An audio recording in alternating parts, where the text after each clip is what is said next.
দেখেন শিল্পের সৌন্দর্যটা ওখানেই যে আমরা ধর্ম বর্ণ নির্বিশেষে সব রাজনৈতিক মতাদর্শ নিয়েই আমরা শিল্পের চর্চাটা করি। মামুনুর রশিদ ঘরে ঘরে জন্মায় না, যুগে যুগেও জন্মায় না। মামুনুর রশিদ একজন এবং ওনার উপরে এই হামলা সংস্কৃতি অঙ্গনের কেউ এটা মেনে নিতে পারছে না। আমরা তো নই। মাঠের অলরাউন্ডার আমি আর ঘরের allrounder Tylox. Tylox toilet cleaner, clean মানেই টাইলক্স। পথনাটক তো আমরা সবসময় করি, যে কোনো ইস্যুতেই আমরা তাৎক্ষণিকভাবে নাট্যকর্মীদের কার্য হচ্ছে যে কোনো সমাজের অসঙ্গতিগুলোকে আমরা তুলে ধরি পথনাটকের মাধ্যমে। কিন্তু আজকেরটা স্পেশালি একদম প্রতিবাদের অংশ হিসেবে আজকে পথনাটক। দেখেন শিল্পের সৌন্দর্যটা ওখানেই যে আমরা ধর্ম বর্ণ নির্বিশেষে সব রাজনৈতিক মতাদর্শ নিয়েই আমরা শিল্পের চর্চাটা করি।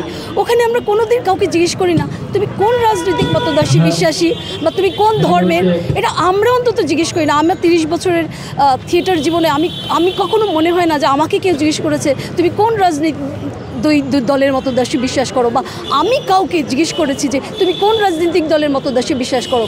আমাদের সৌন্দর্যটাই এখানে, আমরা সবাই সুন্দরভাবে শিল্প চর্চাটা করি। কাজের মাধ্যমেই আমরা জানি ও হয়তো ওই ধর্মে ওই রাজনৈতিক মতদর্শে বিশ্বাস করে, কিন্তু এটা তো কোনো বাধা হতে পারে না। এটা তার যার ব্যক্তিগত ব্যাপার।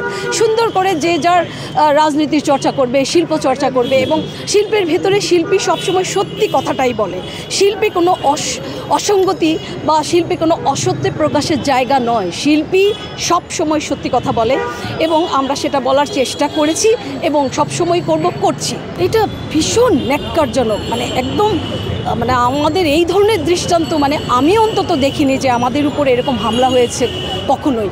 তো আমরা মনে করি উনি একজন বটবৃক্ষ সংস্কৃতি অঙ্গনের, উনি আমাদের মুরব্বী, এবং মামুনুর রশিদ ঘরে ঘরে জন্মায় না, যুগে যুগেও জন্মায় না। মামুনুর রশিদ একজন এবং ওনার উপরে এই হামলা সংস্কৃতি অঙ্গনের কেউ এটা মেনে নিতে পারছে না। আমরা তো নই, আরণ্যকের আমরা তো নই, এবং আমরা দৃষ্টান্তমূলক শাস্তি চাই।